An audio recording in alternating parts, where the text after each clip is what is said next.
Arthur Smith. Finally, we can all declare Arthur Smith to be fired from the Falcons. Talk about an embarrassing failure of a head coach at the NFL level. This is Sports Guy talking that you guys are watching and listening to. I am Dustin Tran, your host, as I am here today to talk about Arthur Smith getting fired by the Falcons as they got embarrassed to the Saints by 31 points in Week 18. Arthur Smith's offense massively underachieved this season as he constantly switched quarterbacks and had no clue on how to use his personnel whatsoever. Not only that, but the Falcons lost to 3 of the 4 worst teams in the NFL this season. Before I say anything else, though, I want to present you guys with a topic question. So here it is. What grade do you give Arthur Smith for his coaching tenure on the Falcons? I have to give Arthur Smith a D for his tenure on the Atlanta Falcons. The only reason why Arthur Smith doesn't get an F is because he did get the Falcons to at least 7 wins a season. There are some franchises out there that wish their team could win 7 games in one season. So I do give Arthur Smith credit for that. That is the only reason why Arthur Smith gets a passing grade from me. But other than that, Arthur Smith did a horrible job coaching the Atlanta Falcons. You cannot be Mr. 7-10 3 years in a row. That is Jeff Fisher-esque right there. This guy coached like he idolized Jeff Fisher growing up. What was Jeff Fisher known for back in the day? Mr. 7-9. That was literally his nickname. And Arthur Smith went 7-10 3 years in a row. So I have to call Arthur Smith Mr. 7-10 because that was all he did in Atlanta. Obviously, you look at the Atlanta Falcons and you're thinking, how did he manage to go 7-10 3 years in a row? Because he did it not once, not twice, but 3 times, and he did it with multiple quarterbacks. It's not like he had the same quarterback and was running it back each and every year. He had multiple quarterbacks on his roster, and he had his personnel constantly change around him, and it did not matter. Arthur Smith always found a way to go 7-10 every year. The first year that he was on the Atlanta Falcons, they went 7-10. Matt Ryan was the quarterback. Everybody knows Matt Ryan is a future Hall of Famer. Even if you don't believe that for whatever reason you want to believe, you guys know that Matt Ryan is a really good quarterback. Yes, he was on the backside of his career, but he was still an efficient quarterback. But Arthur Smith, he couldn't coax the Falcons to more than 7 wins that year. Okay, fine. I'm going to give him a pass because the Falcons roster really wasn't that good in his first year. So you could say he overachieved somewhat. I'm not going to say he overachieved, but if you want to argue that, then so be it. And then, of course, you look at his second year on the Atlanta Falcons, they get rid of Matt Ryan. They changed quarterbacks. They signed Marcus Mariota, a quarterback that supposedly had familiarity to the Arthur Smith system. And Marcus Mariota played like a guy that had no clue how to run an NFL offense. He was absolutely horrible for the Atlanta Falcons. He was constantly unprepared. The Falcons struggled to win more than 7 games in the NFL's worst division, which is called the NFC South. That year, the 8-9 Tampa Bay Buccaneers won the division. They had a losing record, but they went to the playoffs because the Panthers went 7-10, the Falcons went 7-10, and the Saints went 7-10. My point is Arthur Smith could not take advantage of the NFL's worst division, but wait, it only gets better from here because he ends up trying to change quarterbacks and says, you know what, I'm going to roll with Desmond Ridder as my quarterback 1. Never mind the fact that Lamar Jackson was a free agent and all set and ready to go on the Atlanta Falcons as a free agent because they had a chance to sign Lamar Jackson. They said, nope, we're going to stick with Desmond Ridder at the quarterback position. Now that should have been a fireball offense in and of itself. We all know that Lamar Jackson is a generational talent and that Lamar Jackson is on the verge of winning his 2nd MVP. And for the Atlanta Falcons to just straight up disrespect Lamar Jackson and say, nah, we good. We're going to go with Desmond Ridder as our quarterback 1. Yeah, that's when Arthur Smith probably lost the locker room right there. But not only that, they decided to sign Taylor Heinicke to a 2-year, $20 million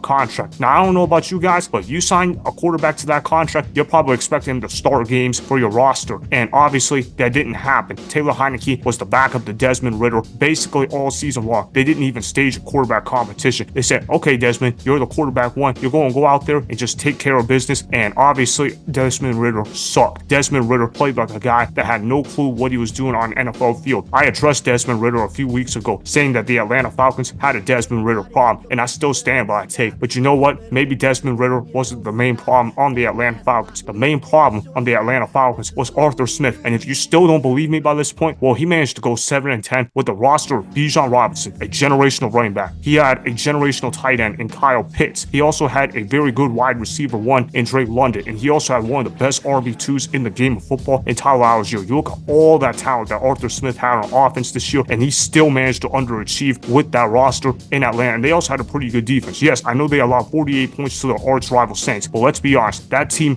quit on Arthur Smith. Arthur Smith could not motivate his team whatsoever. He was a horrible motivator. He could not relate to his players whatsoever. And more importantly, he couldn't get the ball to his best player's hands. For whatever reason, he did not want to use Bijan Robinson in the running game whatsoever, even though Bijan Robinson is a generational running back. Even though Kyle Pitts is one of the best catching tight ends in the game of football, Arthur Smith decides, yeah, let's not use Kyle Pitts in the passing game at all. Let's try to throw the ball to Jonnu Smith, a career backup at the tight end position. And Arthur Smith, he ran a very outdated offense. It was very archaic. It was very dinosaur-like. And obviously, you look at how he could not motivate his team whatsoever, so the players didn't even like playing for him. Look, if you're going to be an outdated coach, the players better love the heck out of you. And Arthur Smith did not come close to that. The most memorable thing that you could say about the Arthur Smith tenure on the Falcons was when he got into a fight with Dennis Allen yesterday after the game, after Dennis Allen basically emasculated him during the game as the Saints basically ran all over the Falcons. They threw all over the Falcons. Basically, the Falcons weren't even competitive in that game. And Arthur Smith, he ends up getting angry, saying, why did you run up the score? I understand that Dennis Allen apologized after the game. He shouldn't have apologized, in my opinion. He should have told Arthur Smith, yeah, we're going to play till the game's over, and we're going to get Jamal Williams a touchdown. You know, he's been working his ass off all year long. We're going to get him a touchdown, make him feel good about himself. He hadn't scored a touchdown all year long, and we're not going to make sure that you're going to ruin that party. That's what he should have told Arthur Smith, but that's another discussion for another day. As far as what the Atlanta Falcons didn't tell you about Arthur Smith, they didn't tell you that he was basically becoming modern-day Jeff Fisher. What is Jeff Fisher known for? Jeff Fisher is known for Mr. 7-9. Well, Arthur Smith was turning into Mr. 7-10 because he went 7-10 3 years in a row with multiple different quarterbacks and multiple different players. And you're thinking, how does this guy manage to go 7-10 every single year? And not only did he go 7-10, he did it in the worst division, not once, but twice, because the NFC South this year was absolutely pathetic. A 9-8 team won the division in the Tampa Bay Buccaneers, but I could hardly call the Bucs a playoff-worthy team because Baker Mayfield is not a great quarterback. Baker Mayfield might be a solid quarterback, but you only put up 9 points against the worst team in the NFL in the Carolina Panthers. So how serious could I say the Tampa Bay Buccaneers are when it comes to them being a legitimate playoff team? Obviously, you look at the competition that Arthur Smith played against this year, and he had the NFL's easiest schedule. And what did the Falcons do with it? They went 7-10. They lost to the freaking Panthers. When you lose to the Carolina Panthers, when there were not even more than a few hundred fans in the stands, you got major problems. And that was because Desmond Ridder threw a crushing interception late in that ball game, and Bryce Young actually drove his team down the field for his team to win the game as time expired. Obviously, you look at how they also lost to the Washington Commanders at home. That's an embarrassing loss. They can't lose to a game like that to the Commanders. And then they lost to the Arizona Cardinals. Those are 3 of the worst 4 teams in the NFL. And when you have a team that loses ball games, the horrible football teams on a consistent basis, that means you're not a good team whatsoever. That means that you are underachieving. There should be no world where Bijan Robinson, Kyle Pitts, and Drake London are losing games to teams like the Panthers, Cardinals, and Commanders. When that happens, that is entirely unacceptable. And to see the Atlanta Falcons give up 48 points in a rivalry game against the New Orleans Saints, who aren't even good this year, that is a huge problem in and of itself. And Arthur Smith was too cocky for his own good. He's too privileged for his own good as well. You look at how Arthur Smith basically coaches like he idolized Jeff Fisher. We all know what Jeff Fisher is all about. He's all about mediocrity. Well, Arthur Smith, congrats, man, because you're also a mediocre head coach as well. You went 21-30 in Atlanta. You went 7-10 3 years in a row. I don't know anybody that's ever pulled that off, but you managed to do that. So I guess congrats to you for pulling that off. You were a failure of a coach at the NFL level. You're not even a good dude whatsoever. And I want to address this final point about Arthur Smith. His dad was the FedEx owner. His name is Fred Smith. And we all know that Arthur Smith grew up privileged. And clearly, Arthur Smith was not deserving of a head coaching job whatsoever. He was a horrible coach for the Atlanta Falcons. The only reason he doesn't get an F is because he didn't have a superstar quarterback and because of the fact that he did get the Falcons to 7 wins, which is not something every franchise could do. But either way, he was just simply not good enough to be a head coach at the NFL level. So that's why I give Arthur Smith a D for his coaching tenure on the Falcons. Remember, go ahead and subscribe to Sports Guy Talking,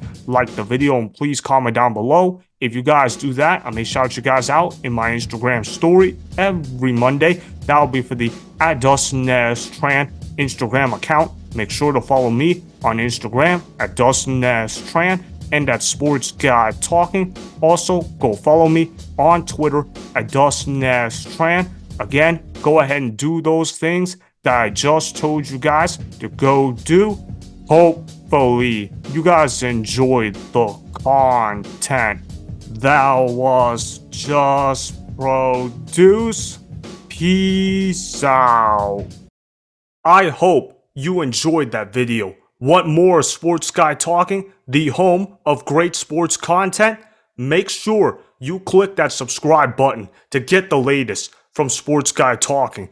Go ahead and like the video, comment down below, check the description box on the video in order to follow my Instagram and Twitter. Also, be sure to check out more of the best clips from the YouTube channel Sports Guy Talking.